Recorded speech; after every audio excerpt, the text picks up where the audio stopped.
Engkau yang layak kami sembah, Engkau yang layak kami puji Tuhan, ya Allah Tritunggal yang Maha Kudus, dengan segenap hati, jiwa, akal budi, dan dengan segenap kekuatan kami memuji dan memuliakan-Mu Tuhan. Pujian sudah kami naikkan, kami percaya setiap pujian yang kami naikkan ini itu boleh menyenangkan hati Tuhan. Ini saatnya kami mendengar kebenaran firman Tuhan. Karena firman-Mu mengatakan manusia hidup bukan dari roti saja, tetapi dari setiap firman yang keluar dari mulut Tuhan. Kami siap mendengar firman Tuhan di dalam nama Tuhan Yesus. Kami sudah berdoa dan mengucap syukur. Amin.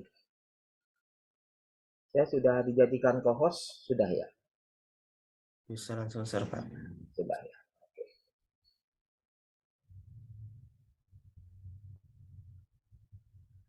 Baik, selamat pagi Bapak Ibu, rekan-rekan sejawat, dan adik-adik mahasiswa dikasihi Tuhan. Pagi ini saya akan membawakan satu tema renungan singkat, yaitu kenosis Kristus. Sebagai teladan hidup orang percaya. Kenosis Kristus. Teladan hidup bagi orang percaya. Pada satu kali ketika saya berkhotbah di satu tempat, saya berkata kepada jemaat yang dikasihi Tuhan pada waktu itu, apakah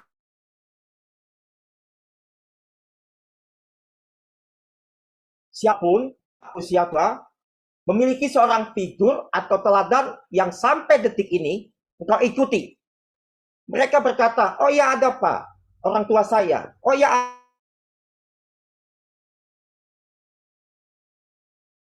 Pak Abu. Mereka semua. Oh karena mereka baik. Karena mereka mengajarkan atau menasihati hal-hal yang membangun Pak dengan Tuhan. Karena mereka mengasihi saya. Itu pertanyaan yang menarik ya. Pasti setiap kita punya mungkin 1, 2, 3 teladan hidup kita sebagai orang percaya. Nah, pertanyaan ini juga bagi kita sebagai orang percaya, siapa yang menjadi teladan hidup kita? Yaitu Allah. Allah kita itu bukan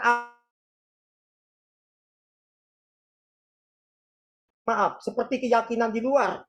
Tetapi Allah kita itu adalah Allah yang nanti kalau kita akan baca selanjutnya, Allah yang juga memberikan teladan hidup, bahkan teladan yang sempurna dengan apa yang ia lakukan. Kita mau lihat ayat ini dulu. Yesus Kristus adalah firman yang menjadi daging. Sebelum kita mau melihat Yesus sebagai teladan hidup, siapa tokoh yang satu ini? Yang menggemparkan dunia hanya 3,5 tahun pelayanannya. Umat Kristen kurang lebih sampai saat ini, kurang lebih 3 miliar.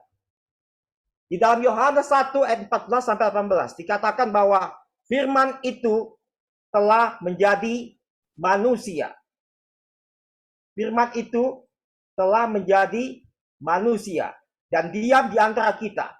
Dan kita telah melihat kemuliaannya, yaitu kemuliaan yang diberikan kepadanya sebagai anak tunggal Bapa penuh kasih karunia dan kebenaran.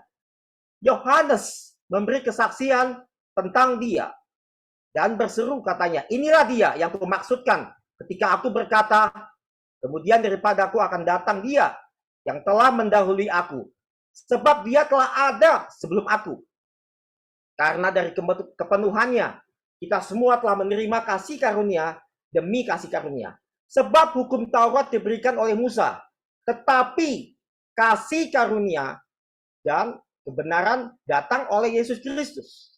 Tidak seorang pun yang pernah melihat Allah, tetapi anak tunggal Allah yang ada di pangkuan Bapa, dialah yang menyatakannya. Luar biasa ayat ini. Nah, kita melihat ya bagaimana Yesus Kristus ini adalah firman yang menjadi manusia. Belum lama terbit Alkitab Terjemahan Baru Indonesia. Ya, saya sudah beli Alkitab itu.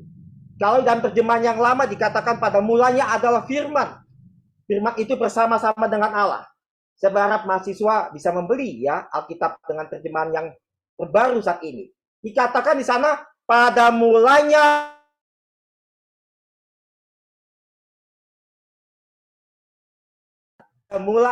firman sudah ada bersama-sama dengan Allah. Itu yang terjemahan baru yang saya beli Alkitab itu. Nah, jadi kita tahu ya bahwa yang menjadi manusia itu adalah Sang Logos atau firman itu. Nah, kita mau melihat apa itu kenosis. Apa itu kenosis?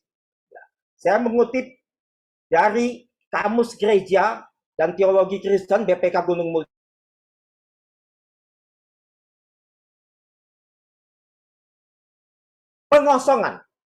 Pengosongan atau perendahan diri yang dilakukan oleh pribadi kedua Yesus Kristus sebagai Allah Tritunggal dalam penjelmaannya menjadi manusia, bahkan taat sampai mati dan merendahkan diri seperti itu.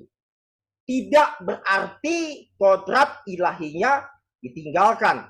Perendahan diri lebih berarti menerima ya keterbatasan eksistensi manusia yang berakhir dengan puncak dari perendahan diri itu harus mati atau wafat di kayu salib. Nah, Tuhan atau Allah yang memberi teladan ini, dia harus menyelamatkan manusia dari dosa sebagai momok bagi semua umat manusia. Upah dosa ialah maut. Tetapi Allah ini bukan hanya merencanakan, tetapi dia sebagai inisiator yang mana ia harus menjadi manusia. Kenapa harus menjadi manusia? Karena harus ada pengantara antara Allah dan manusia.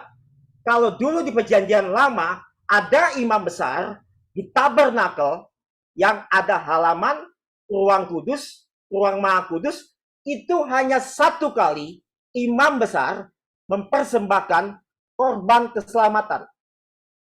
Tetapi ini Allah mengutus Logos itu, firman itu yang menjadi manusia itu untuk menjadi pengantara antara manusia yang berdosa dan Allah yang maha suci. Nah, kalau kita lihat, ketika firman itu menjadi manusia, berarti dia mengambil satu bentuk atau manusia itu sendiri. Ketika ia menjadi manusia, bukan berarti keilahiannya berkurang. Tidak ada dalam kamus atau dalam sejarah atau Alkitab dikatakan bahwa Yesus lebih rendah dari Allah. Dia adalah Allah itu sendiri. Dan dia setara dengan Allah. Ya, dia menjadi manusia. Sang Logos ini. Pribadi kedua Tritunggal. Jadi, Yesus Kristus Sang Firman yang mengosongkan diri ini, yang dikatakan kenosis itu menjadi manusia. Menurut Yohanes 1 ayat 14-18 ditunjukkan dengan Yesus yang adalah manusia itu, ya, ketika dia mengambil rupa manusia itu, dia the fully man and the fully God, sepenuhnya manusia dan sepenuhnya Allah. Jadi Yesus adalah manusia yang terbukti tidak berbuat dosa ya dan kekal. Dan yang kedua, Yesus adalah manusia yang diam dengan sesama manusia, hidup bersama-sama menyertai dia pada waktu 2000 tahun yang lalu, bahkan sampai saat ini di dalam hati kita masing-masing. Allah yang menjadi manusia itu masuk di dalam sejarah umat manusia. Saya ulang, Allah yang menjadi manusia itu masuk dalam sejarah umat manusia.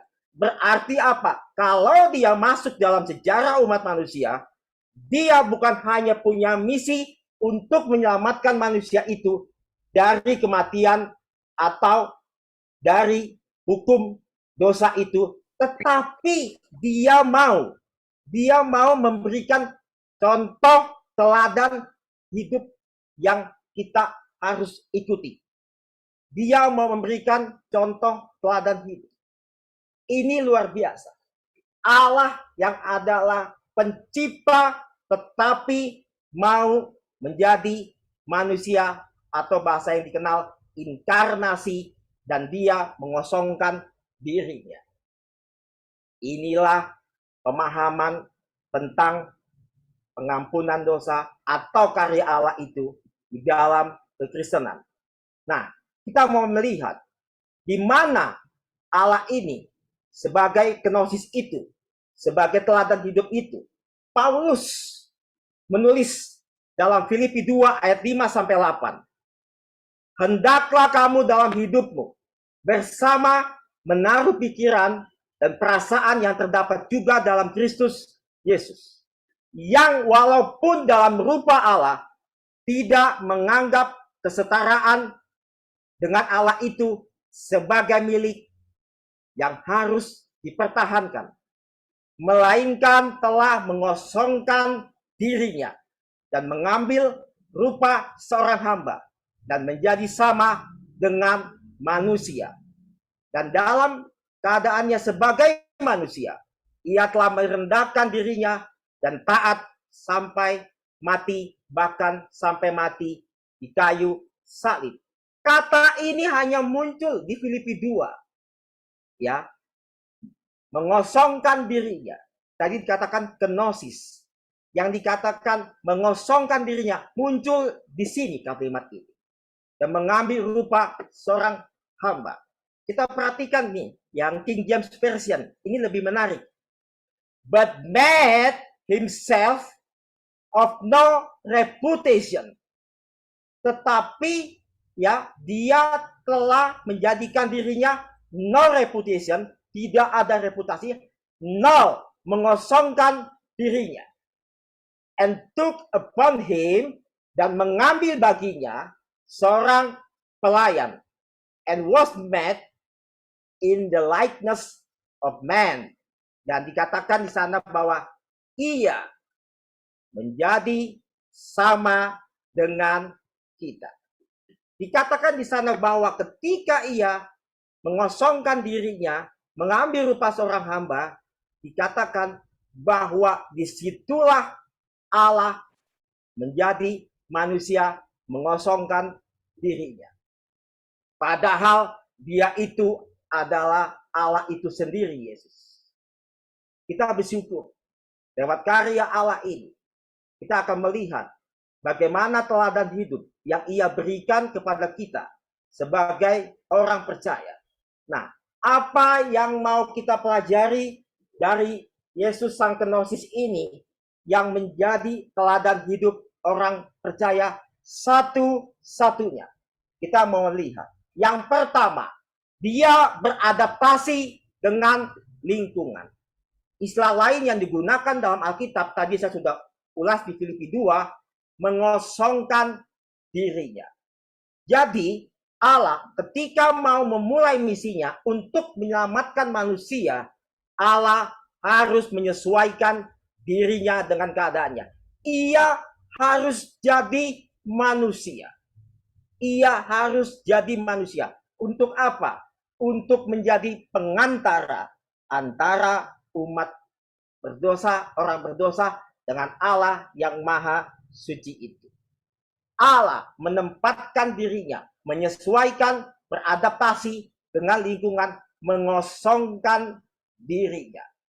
Tadi saya sudah katakan, dia adalah Allah dan juga manusia sejati. Nah, manusianya itu, yang tidak berdosa itu, yang dikatakan oleh Paulus, ya, yang layak untuk menjadi pengantara antara Allah dan manusia. Allah memberikan teladan ini kepada kita. Sebagai hamba Tuhan, sebagai mahasiswa, apakah kita juga mau mengikuti teladan Kristus, mengosongkan diri, tidak bereputasi? Apa yang kita punya, semuanya tidak bisa membuat kita bangga. Tetapi kita mau lakukan itu semua karena satu misi. Kalau waktu itu Yesus mengosongkan diri, tujuannya apa? Biar misinya selesai di dunia itu. Bagaimana dengan misi itu? Supaya apa?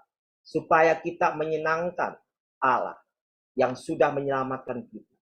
Lakukan apapun yang kita kerjakan sebagai dosen, pengajar, sebagai mahasiswa, sebagai apapun juga. Mari kita belajar bahwa kita ini adalah hamba. Kita ini adalah pelayan Tuhan. Perlu yang namanya kita pengosongan diri ini. Itu yang pertama. Lalu bagaimana dengan yang kedua? Melayani dengan pengorbanan. Istilah lain yang digunakan di dalam Alkitab, mengambil rupa seorang hamba. Mengambil rupa seorang hamba. Perhatikan dengan baik. Dia adalah Allah itu sendiri. Tetapi mengambil rupa seorang hamba. Hamba itu hanya tunduk, hanya taat kepada majikannya, bukan? Sama dengan kita. Kita hanya tunduk dan taat kepada raja di atas segala raja, namanya Yesus. Dan Yesus dikatakan dia taat sampai mati di kayu salib. Dia taat. Artinya dia melayani dengan pengorbanan. Bukankah dia mengatakan, aku datang untuk melayani dan bukan untuk dilayani. Moto ini juga dipakai di salah satu universitas di Jakarta Timur, Universitas Kristen Indonesia UKI. Melayani, bukan dilayani. Itulah panggilan hidup kita. Melayani, bukan dilayani. Kenapa? Allah sudah kasih contoh itu buat kita semua. Kita harus melayani dia. Sekecil apapun yang dipercayakan Tuhan kepada kita, lakukanlah itu semua. Untuk Tuhan, buat Tuhan, oleh Tuhan. Allah melayani. Allah mana yang seperti dia? Yang mau turun, bahkan mau melayani, mau berkorban. Oh iya, di luar sana mengatakan, apa iya? Allah harus mati sampai seperti itu. Mereka tidak mengerti. Ketika sang Logos itu menjadi manusia, benar, tetapi matinya Yesus Kristus adalah mati di dalam keadaannya sebagai manusia. Ketuhanannya, ya tidak. Yang mati itu, yang tergantung di kayu salib itu, adalah manusia. Itu yang harus kita renungkan, yaitu melayani dengan pengorbanan. Yang ketiga, yang terakhir, bekerja dengan integritas. Oh, Tuhan kita itu dahsyat. Ya, dia juga mengajarkan kita ya dari dirinya sendiri. Dia mengajarkan untuk memiliki integritas. Siapapun orang itu, entah itu pendeta, penginjil, pekerja, pengusaha, atau mahasiswa, orang akan melihat orang itu baik bukan karena punya harta, bukan karena dia punya hal-hal lain atau jabatan yang tinggi, tetapi dia memiliki integritas. Integritas ini penting buat kita. Sebagai pengajar, sebagai dosen, sebagai mahasiswa, masing-masing kita dituntut integritas kita. Mengajar yang baik, belajar yang baik, melayani Tuhan dengan baik. Yang digunakan dalam Alkitab, taat sampai mati. Artinya apa? Kalau Yesus menuntaskan integritas dia dalam bentuk ketaatan sampai finish di kayu salib, bukankah kalimat ketujuh itu dikatakan sudah selesai, finish? Ya, dia nggak mengatakan to be continue, bersambung, nggak ada. Tetapi dikatakan finish, tete selesai. Artinya apa? Dia memiliki integritas. Tuntas sampai misinya selesai di kayu salib. Sebagai kesimpulan kita pada pagi hari ini, Kristus sang kenosis itu yang menjadi teladan hidup bagi orang percaya itu ditunjukkan dengan satu, beradaptasi dengan lingkungan, melayani dengan pengorbanan, bekerja dengan integritas. Biarlah ketiga poin ini menjadi perenungan buat kita semua. Sebagai orang percaya, kita memiliki Allah yang sudah memberikan teladan hidup yang baik kepada kita. Sebagai ayat terakhir, mungkin pasal terakhir, saya nggak kupas di sini. Bisa Bapak, Ibu, dan adik-adik mahasiswa membaca dalam Markus 14 ayat 32 sampai 40. Ketika Yesus di Taman Getsemani, ketiga hal ini ia lakukan. Ya, silakan dibaca Markus 14 ayat 32 sampai dengan 40. Di sana juga ditulis oleh Injil yang lain, Matius 26 dan Lukas 22 ayat 39 sampai 46 di Taman Getsemani. Yang pertama, Tuhan di sana sudah mengingatkan untuk selalu berjaga-jaga. Ayat 32 sampai dengan 35. Dia mengatakan berjaga-jaga. Dan yang kedua, di ayat 36 sampai 40, mengingatkan kepada murid-muridnya di Taman Getsemani untuk selalu berdoa. Itu di ayat 36 sampai 40 ketika di Taman Getsemani itu. Dan yang terakhir, berkomitmen, ayat 41 sampai 42. Dikatakan ayat 42, bangunlah, marilah kita pergi. Dia yang menyerahkan aku sudah dekat. Bisa dibaca di rumah, Markus 14 ayat 32 itu. Nah, biarlah kita sebagai hidup, sebagai orang percaya yang memiliki Kristus. Kita memiliki teladan seseorang, boleh-boleh saja. Tetapi kita sebagai orang percaya memiliki teladan yang benar, yaitu Allah di dalam Yesus Kristus. Tidak ada teladan yang lain, yang sempurna, yang maha hebat, dahsyat, selain Yesus Kristus. Kiranya firman Tuhan yang singkat ini memberkati kita semua di pagi hari ini. Mari kita memeladani sang kenosis itu, Yesus Kristus, Allah yang sudah menjadi manusia, dan dialah teladan hidup orang percaya satu-satunya. Tuhan Yesus memberkati kita satu di dalam doa. Bapak, kami mengucap syukur Tuhan untuk pagi hari ini.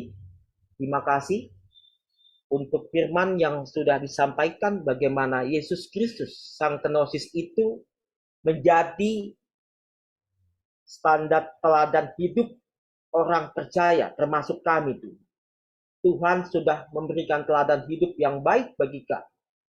Kami diberkati oleh firman ini, kiranya firman yang kami dengar ini dimateraikan dalam hati kami masing-masing.